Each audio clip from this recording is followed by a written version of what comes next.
প্রিয় শিক্ষার্থীবৃন্দ, আসসালামু আলাইকুম। আশা করি নিশ্চয়ই তোমরা ভালো আছো। আমিও আলহামদুলিল্লাহ ভালো আছি। আমি তোমাদের ব্যবসা সংগঠন ও ব্যবস্থাপনার শিক্ষক জনাব মোহাম্মদ রুহুল আমিন। আমি গত ক্লাসে তোমাদের এই ব্যবসা সংগঠন ও ব্যবস্থাপনা প্রথম পত্রে কয়েকটি বিষয় আলোচনা করেছি।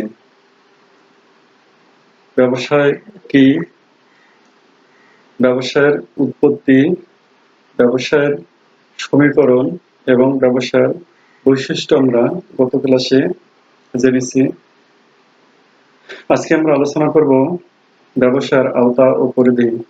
তোমরা নিশ্চয়ই এখানে লক্ষ্য করতেছ শিক্ষার্থী বন্ধুরা, ব্যবসায়ের আওতা, এখানে ব্যবসার আওতাকে তিনটি পর্যায়ে ভাগ করা হয়েছে। এক শিল্প, দুই হচ্ছে বাণিজ্য, তিন হচ্ছে প্রত্যক্ষ সেবা। তো শিল্প কি, আমরা যদি শিল্প সম্পর্কে জানতে চাই তাহলে আমরা বলতে পারি যে শিল্প হচ্ছে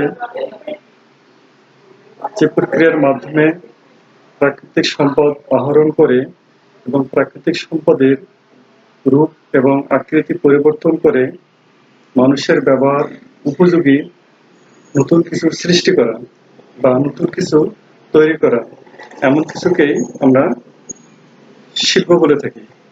অর্থাৎ আমাদের চারিপাশে অনেক প্রাকৃতিক সম্পদ রয়েছে। এই প্রাকৃতিক সম্পদের আকার, আকৃতি এবং রূপ পরিবর্তন করে মানুষের ব্যবহার উপযোগী নতুন কিছু তৈরি করা বা সৃষ্টি করা হচ্ছে শিল্প। তারপরে আসলে কি বাণিজ্য। বাণিজ্য হচ্ছে এমন একটি প্রক্রিয়া যে প্রক্রিয়ার মাধ্যমে শিল্প প্রতিষ্ঠান থেকে উৎপাদিত শিল্প সামগ্রী বা পণ্য সামগ্রী চূড়ান্ত ভোক্তার কাছে বা প্রান্তিক পর্যায়ের ভোক্তার কাছে পৌঁছানো পর্যন্ত যে আনুষঙ্গিক কার্যাবলী সম্পাদন করা হয়, এর সমষ্টিকেই আমরা বাণিজ্য বলে থাকি। নাম্বার 3 আসলো প্রত্যক্ষ সেবা। প্রত্যক্ষ সেবা কি? প্রত্যক্ষ সেবা হচ্ছে সরাসরি সেবাদান করা। প্রত্যক্ষ সেবা সাধারণত কারা কারা এই সরাসরি সেবা প্রদান করে থাকে? আমরা যদি লক্ষ্য করি যে প্রত্যক্ষ সেবাদানকারী প্রতিষ্ঠানগুলো হচ্ছে বা প্রত্যক্ষ সেবাদানকারী ব্যক্তি প্রতিষ্ঠান, যেমন শিক্ষক, এদের শিক্ষাদান, শিক্ষার্থীদের সামনে শিক্ষাদান করতে হয়, এটা একটা প্রত্যক্ষ সেবা। আইনজীবী বা উকিল, এদের আইনি পরামর্শ দানের জন্য গ্রাহকের কাছে বা গ্রাহকের সাথে সরাসরি সম্পৃক্ত হতে হয়।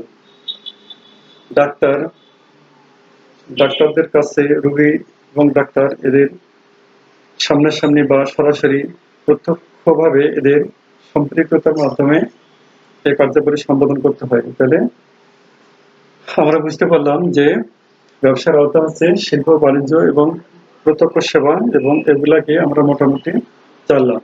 এখন আমরা শিল্প সম্পর্কে জানবো। এখানে শিল্প থেকে আমরা পাচ্ছি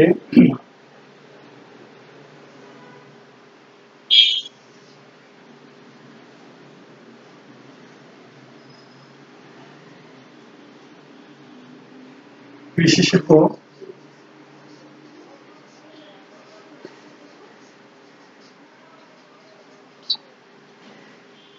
প্রজনন শিল্প,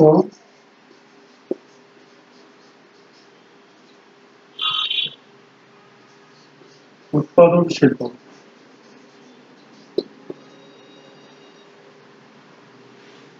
নিষ্কাশন শিল্প,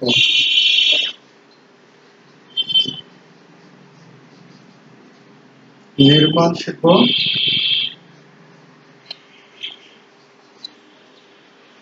আর হচ্ছে সেবা পরিবেশক শিল্প।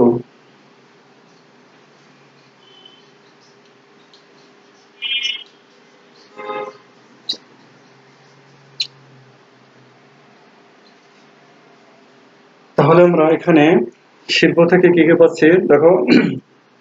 আমরা কৃষি শিল্প পেলাম, প্রজনন শিল্প, উৎপাদন শিল্প, নিষ্কাশন শিল্প, নির্মাণ শিল্প এবং সেবা পরিবেশক শিল্প।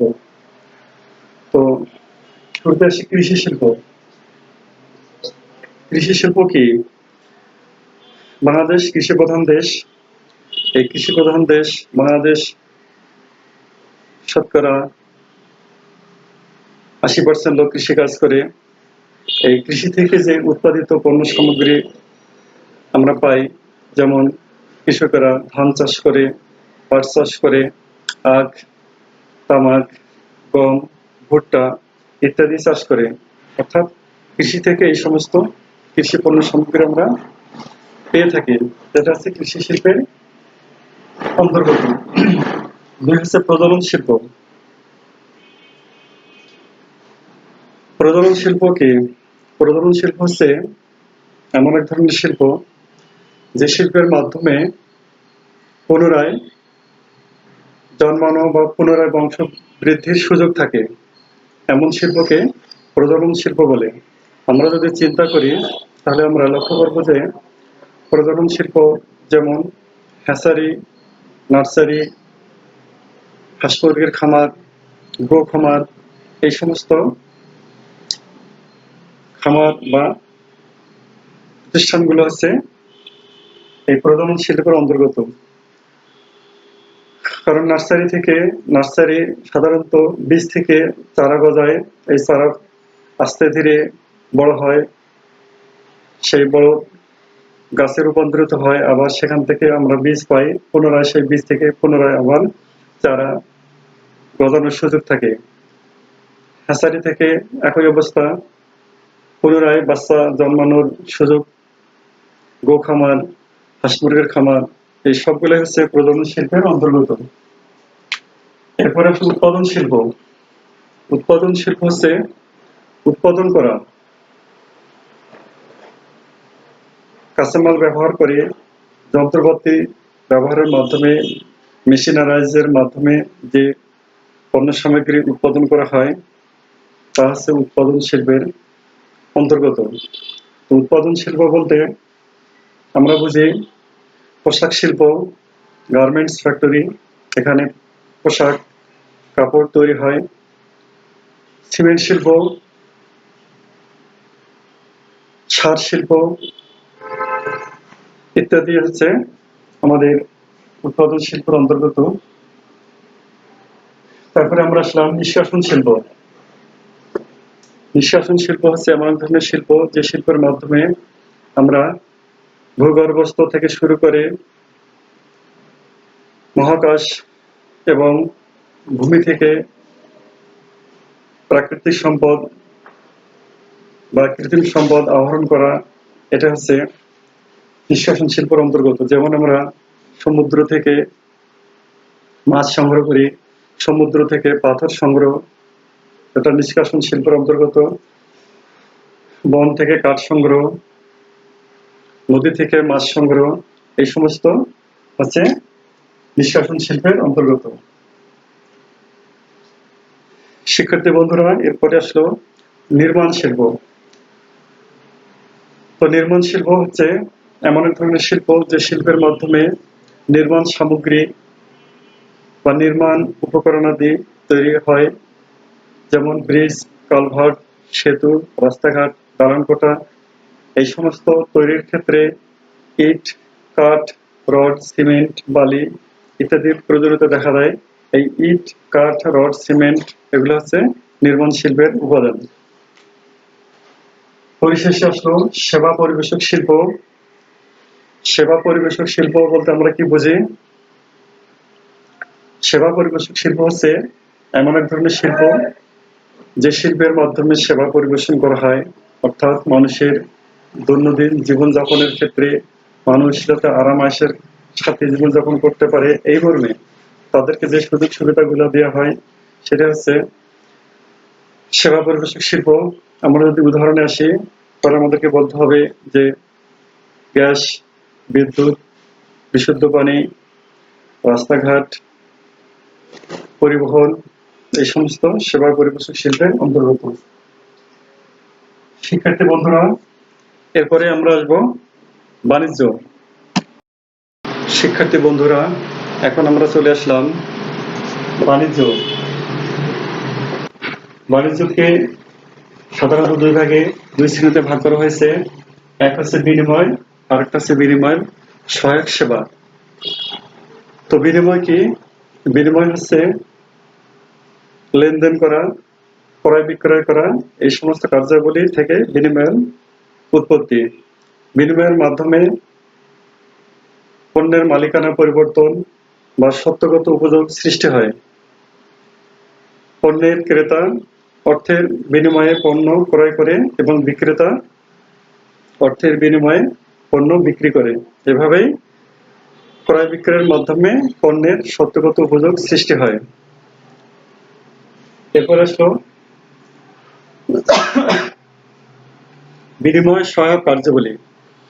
তো বিনিময় সহায়ক কার্যাবলীর মধ্যে আমরা যদি লক্ষ্য করি যে বিনিময় কার্যাবলী সম্পাদনের জন্য যে সমস্ত সহায়ক কার্যাবলীগুলো আমরা লক্ষ্য করি, যেমন আমরা যদি লক্ষ্য করি, এখানে আমরা দেখব যে পরিবহনের মাধ্যমে স্থানগত উপযোগ সৃষ্টি হয়, আবার গুদামজাতকরণের মাধ্যমে সময়গত উপযোগ সৃষ্টি হয়, আবার বিজ্ঞাপনের মাধ্যমে জ্ঞানগত উপযোগ সৃষ্টি হয়, আবার পণ্যের আকার আকৃতি রূপ পরিবর্তন করে এক রূপ থেকে অন্য রূপে রূপান্তরিত করে যে পণ্য সামগ্রী তৈরি করা হয় সেটা হচ্ছে রূপগত উপযোগ। এমনইভাবে বিনিময় সহায়ক কার্যাবলী সম্পাদিত হয়ে থাকে। তো বিনিময় থেকে আমরা পাচ্ছি বিনিময় কার্যাবলী দুই প্রকার: আভ্যন্তরীণ আর হচ্ছে বৈদেশিক বিনিময়। আমরা জানি আভ্যন্তরীণ বিনিময় হচ্ছে একটি দেশের নির্দিষ্ট ভূখণ্ডের ভিতরে যে লেনদেন কার্যাবলী, ব্যবসা বাণিজ্যের যে সহায়ক কার্যাবলীগুলো সম্পাদিত হয় সেটা হচ্ছে অভ্যন্তরীণ বিনিময়। অপরপক্ষে বৈদেশিক বিনিময় বলতে আমরা বুঝবো এটা এমন এক ধরনের কার্যাবলী বা এমন এক ধরনের বিনিময়, এই ক্ষেত্রে একটি দেশ বিভিন্ন বহির্বিশ্বের বিভিন্ন দেশের সাথে ব্যবসায়িক কার্যাবলী পরিচালনার সাথে আমদানি রপ্তানি পুনরপ্তানি ইত্যাদি কার্যক্রম পরিচালনা করে থাকে। এটা বৈদেশিক বাণিজ্যের অন্তর্গত। শিক্ষার্থী বন্ধুরা, তোমরা লক্ষ্য করো এই বৈদেশিক বিনিময়কে আবার তিন পর্যায়ে ভাগ করা হয়েছে: এক আমদানি, দুই রপ্তানি, তিন হচ্ছে পুনরপ্তানি। তো আমদানি বলতে আমরা বুঝি বহির্বিশ্বের বা অন্যান্য দেশ থেকে পণ্য সামগ্রী নিজ দেশে নিয়ে আসাই হচ্ছে আমদানি। এবং রপ্তানি বলতে আমরা বুঝি নিজ দেশ থেকে পণ্য সামগ্রী বহির্বিশ্বের যে কোনো দেশে পাঠানো হচ্ছে রপ্তানি। এরপরে আসলো পুনরপ্তানি। তো পুনরপ্তানি কার্যক্রম সম্পাদনের জন্য একাধিক দেশের প্রয়োজন। একটি দেশ থেকে পণ্য সামগ্রী আমদানি করার পর নিজ দেশে আমদানিকৃত পণ্য পুনরায় অন্য একটি দেশে আবার বিক্রির জন্য রপ্তানি করা বা পাঠানো, যাকে আমরা পুনরপ্তানি বলে থাকি। তাহলে আমদানি, রপ্তানি এবং পুনরপ্তানি সম্পর্কে আমরা মোটামুটি জানলাম। শিক্ষার্থী বন্ধুরা, প্রিয় শিক্ষার্থীরা, তোমরা লক্ষ্য করো বিনিময় সহায়ক কার্যাবলী। এই বিনিময় সহায়ক কার্যাবলীর আওতায়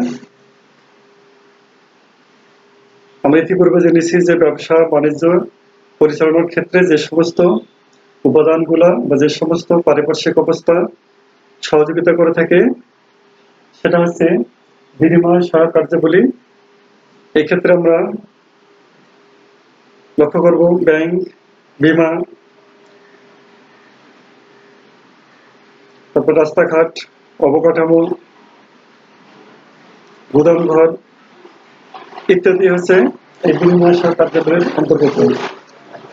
তো প্রিয় শিক্ষার্থীবৃন্দ, আমি গত ক্লাসে বলেছি যে আজকে তোমাদের এই ব্যবসায় সংগঠন ও ব্যবস্থাপনার তোমরা কি বই কিনবে,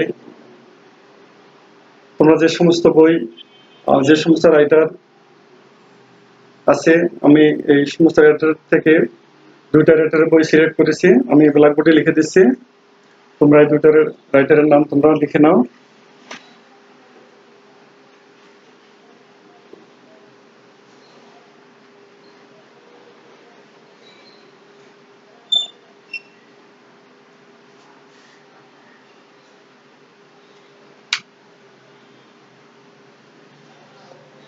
ব্যবসায় সংগঠন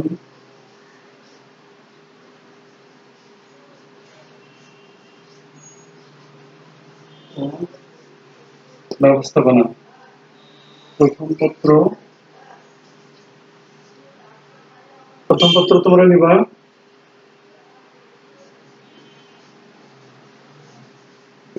বিপ্লব কুমার ডক্টর বিপ্লব কুমার মজুমদার।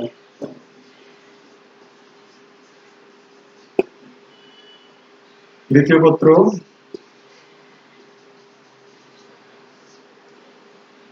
তোমরা কিনবা মোহাম্মদ খালিকুজ্জামান।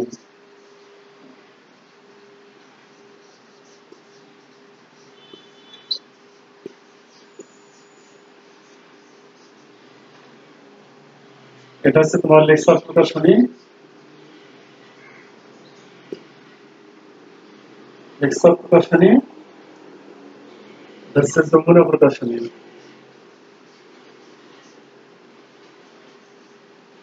যমুনা প্রকাশনী। তা তোমরা আমি যে রাইটারের বই লিখে দিলাম এই 2টা রাইটারের বই কেনার চেষ্টা করবা।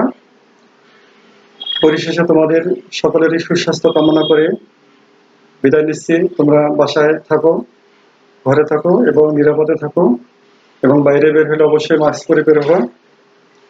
সবাইকে ধন্যবাদ জানিয়ে শেষ করছি। আল্লাহ হাফেজ।